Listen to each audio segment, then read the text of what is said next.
Tere! Selle ülesande raames siis ühendame kaks paneeli 4 mõõteriistaga ja vaatame siis, kuidas parameetrid muutuvad sõltuvalt päikese nurgast ja päevast.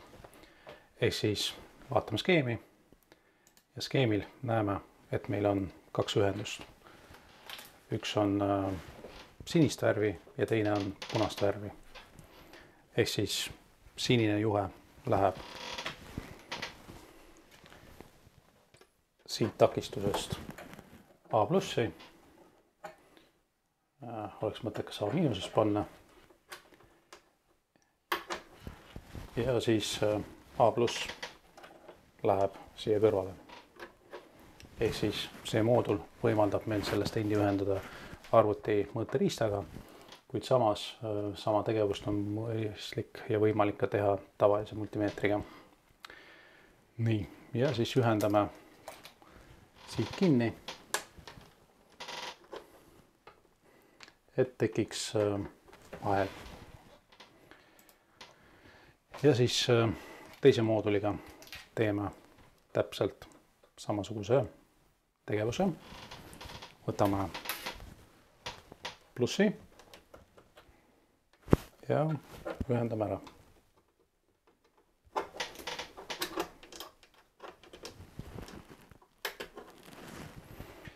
Ja võtame sinise juhe ja võtame ka miinuse.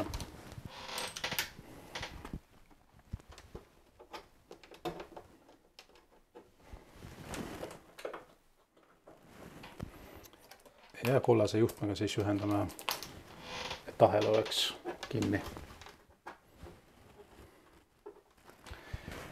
Nii, nüüd selle ülesande raames meil on võimalik ja vajalik rakendada sisemisi mõõteriiste, ehk siis siin on A-kanal, ehk siis see on nüüd see vasakpoolne kanal ja meil on B-kanal, mis on siis stendil parempoolne. Ja nagu me näeme, on mõistlik üle kontrollida need parameetrid, mis on määratud, ehk vahemik 100 mm, see on nüüd see vahemik, DC ehk siis alaisvool ja takistus 1 ohm. Nii, kui me praegu paneme kõrvuti, proovime selle skeemi ka siia kõrvale kuidagi panna. Hetkel me näeme 0 ja 0. A-kanalis me näeme, et on umbes 2, aga kui me nüüd katame ära, siis peaks 0 minema. Nii.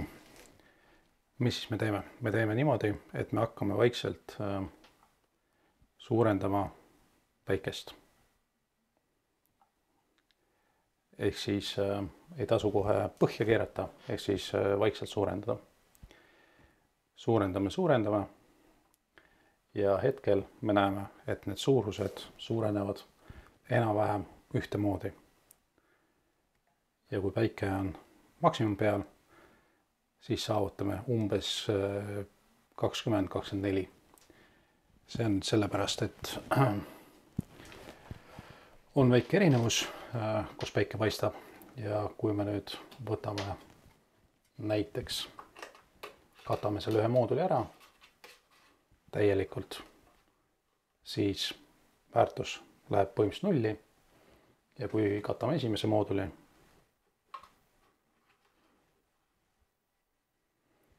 siis väärtus ka peaks 0 minema. Ehk siis sõltub päikesest.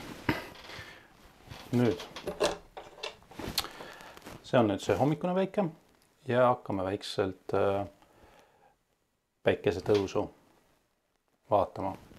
Päike tõuseb ja siis umbes keskpäeval, kui päikese ja paneeli vahel on enam-vähem 90 kraadi, siis väärtus suureneb. Me võime seda veel natukene proovida suureneda, aga enam-vähem niimoodi on. Ja siis, kui päike läheb looju, siis toimub elektri vähenemine. Kuni ta saavutab oma minimaalse väärtuse. Nüüd, kui meil on näiteks keskpäev, hetkel need väärtused on natukene erinevad, see on nüüd sellepärast, et lambi ja ühe ja teise paneeli vahel kaldenurk on erinev.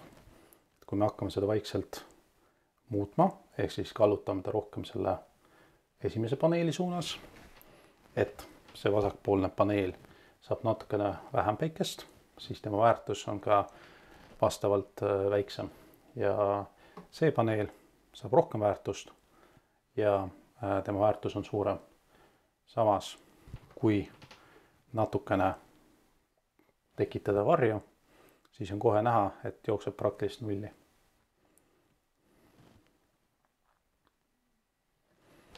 Ehk siis päike peaks olema optimaalse kaldenurgaga pealt, ehk siis soovitavalt 90 kraadi, kui see on võimalik on. Ja ei tohiks ühtegi varju tekitada. Kui me hakkame vaikselt tekitama varju, olgu see mingisugune puu või mingisugune muu väärtus, siis võib tekkida niimoodi, et paneeli tootlikkus on praktiliselt null, kuigi päike paistab. Ehk siis hetkel ma katan umbes pool paneeli, ehk siis jadaühendus seal sees on katkestatud ja paneel praktiliselt ei tööta. Samas see teine paneel näitab suurt väärtust. Ja siis esimesega siis samamoodi, et kui ma hakkan vaikselt tekitama varju, siis me näeme, kuidas A-kanalis väärtus jookseb praktiliselt nulli. Ja sama põhimõttega saate ühendada ka teised paneelid.